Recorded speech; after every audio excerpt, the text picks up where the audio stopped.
How to Succeed, or Stepping Stones to Fame and Fortune, by Orison Swett Marden. Chapter 15. Willpower. In the moral world there is nothing impossible if we can bring a thorough will to do it. Wilhelm von Humboldt.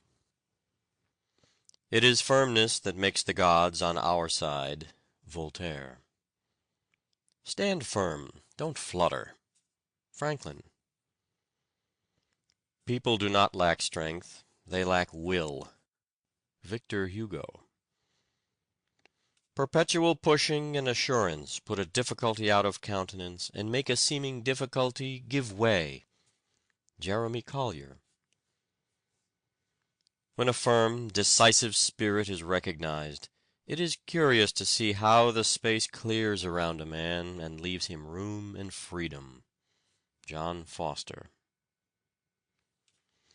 "Do you know," asked Balzac's father, "that in literature a man must be either a king or a beggar?" "Very well," replied his son, "I will be a king." After 10 years of struggle with hardship and poverty, he won success as an author. "Why do you repair that magistrate's bench with such great care?"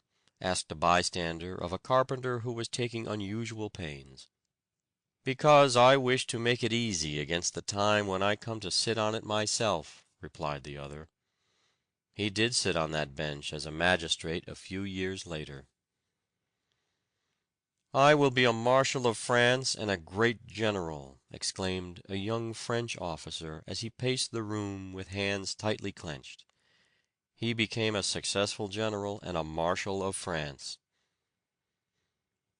"There is so much power in faith," says Bulwer, "even when faith is applied but to things human and earthly, that let a man but be firmly persuaded that he is born to do some day what at the moment seems impossible, and it is 50 to 1 but what he does it before he dies. There is about as much chance of idleness and incapacity winning real success, or a high position in life, as there would be in producing a Paradise Lost by shaking up promiscuously the separate words of Webster's dictionary, and letting them fall at random on the floor. Fortune smiles upon those who roll up their sleeves and put their shoulders to the wheel, upon men who are not afraid of dreary, dry, irksome drudgery, men of nerve and grit who do not turn aside for dirt and detail. "Is there one whom difficulties dishearten?" asked John Hunter.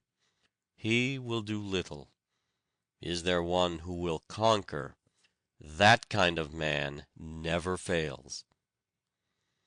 "Circumstances," says Milton, "have rarely favored famous men. They have fought their way to triumph through all sorts of opposing obstacles." "We have a half belief," said Emerson, "that the person is possible who can counterpoise all other persons. We believe that there may be a man who is a match for events, one who never found his match, against whom other men being dashed are broken, one who can give you any odds and beat you. The simple truth is that a will strong enough to keep a man continually striving for things not wholly beyond his powers will carry him in time very far toward his chosen goal." At 19, Bayard Taylor walked to Philadelphia, 30 miles, to find a publisher for 15 of his poems. He wanted to see them printed in a book, but no publisher would undertake it. He returned to his home whistling, however, showing that his courage and resolution had not abated. In Europe he was often forced to live on 20 cents a day for weeks on account of his poverty. He returned to London with only 30 cents left. He tried to sell a poem of 1,200 lines, which he had in his knapsack, but no publisher wanted it. Of that time he wrote, "My situation was about as hopeless as it is possible to conceive." But his will defied circumstances, and he rose above them. For 2 years he lived on $250 a year in London, earning every dollar of it with his pen. His untimely death in 1879, at 54, when minister to Berlin, was lamented by the learned and great of all countries. We are told of a young New York inventor, who about 20 years ago spent every dollar he was worth in an experiment which, if successful, would introduce his invention to public notice and ensure his fortune, and, what he valued more, his usefulness. The next morning the daily papers heaped unsparing ridicule upon him. Hope for the future seemed vain. He looked around the shabby room where his wife, a delicate little woman, was preparing breakfast. He was without a penny. He seemed like a fool in his own eyes. All these years of hard work were wasted. He went into his chamber, sat down, and buried his face in his hands. At length, with a fiery heat flashing through his body, he stood erect. "It shall succeed," he said, shutting his teeth. His wife was crying over the papers when he went back. "They are very cruel," she said. "They don't understand." "I'll make them understand," he replied cheerfully. "It was a fight for 6 years," he said afterward. "Poverty, sickness, and contempt followed me. I had nothing left but the dogged determination that it should succeed." It did succeed. The invention was a great and useful one. The inventor is now a prosperous and happy man. Napoleon was a terrible example of what the power of will can accomplish. He always threw his whole force of body and mind direct upon his work. Imbecile rulers and the nations they governed went down before him in succession. He was told that the Alps stood in the way of his armies. "There shall be no Alps," he said, and the road across the Simplon was constructed, through a district formerly almost inaccessible. "Impossible," said he, "is a word only to be found in the dictionary of fools." He was a man who toiled terribly, sometimes employing and exhausting 4 secretaries at a time. He spared no one, not even himself. His influence inspired other men, and put a new life into them. "I made my generals out of mud," he said. To think we are able is almost to be so. To determine upon attainment is frequently attainment itself. Thus earnest resolution has often seemed to have about it almost a savor of omnipotence. The strength of Suwarrow's character lay in his power of willing, and like most resolute persons, he preached it up as a system. Before Pizarro, d'Almagro, and Deluc obtained any associates, or arms, or soldiers, and with a very imperfect knowledge of the country or the powers they were to encounter, they celebrated a solemn mass in one of the great churches, dedicating themselves to the conquest of Peru. The people expressed their contempt at such a monstrous project, and were shocked at such sacrilege. But these decided men continued the service, and afterward retired for their great preparation, with an entire insensibility to the expressions of contempt.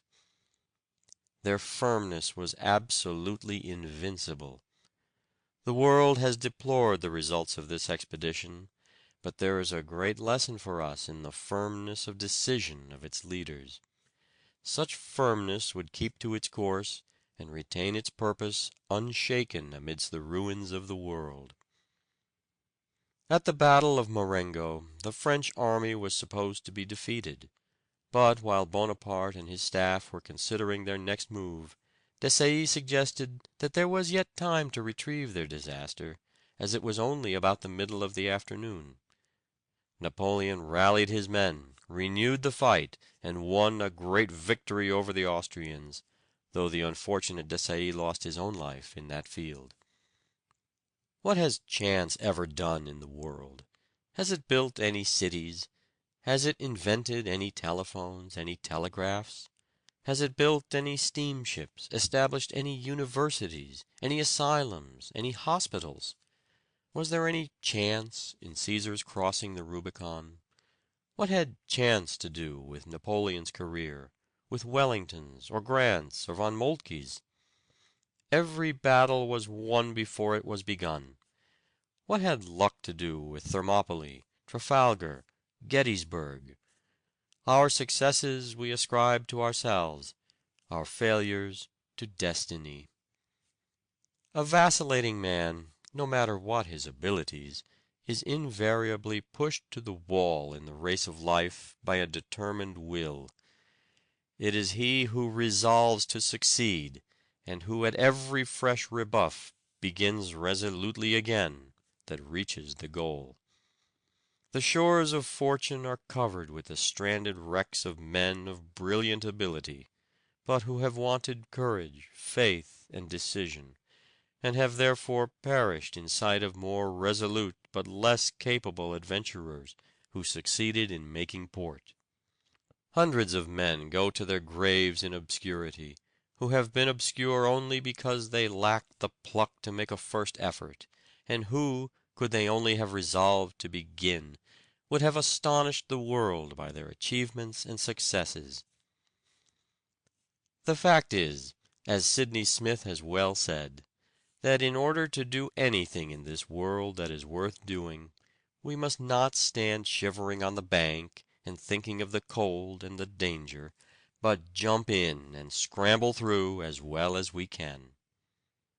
Is this not a grand privilege of man, immortal man, that though he may not be able to stir a finger, that though a moth may crush him, that merely by a righteous will he is raised above the stars, that by it he originates a good in the universe which the universe could not annihilate, a good which can defy extinction, though all created energies of intelligence or matter were combined against it?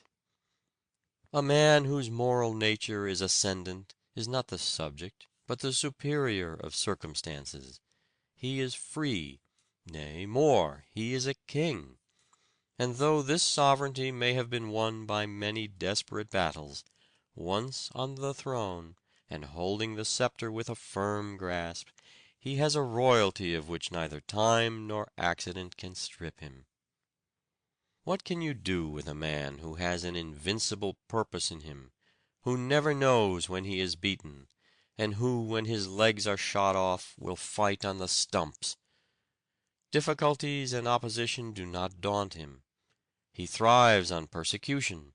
It only stimulates him to more determined endeavor. Give a man the alphabet and an iron will, and who shall place bounds to his achievements? Imprison a Galileo for his discoveries in science, and he will experiment with the straw in his cell. Deprive Euler of his eyesight, and he but studies harder upon mental problems, thus developing marvelous powers of mathematical calculation. Lock up the poor Bedford tinker in jail, and he will write the finest allegory in the world, or will leave his imperishable thoughts upon the walls of his cell. Burn the body of Wycliffe and throw the ashes into the Severn, but they will be swept to the ocean, which will carry them, permeated with his principles, to all lands. The world always listens to a man with a will in him. You might as well snub the sun as such men as Bismarck and Grant. Hope would storm the castle of despair.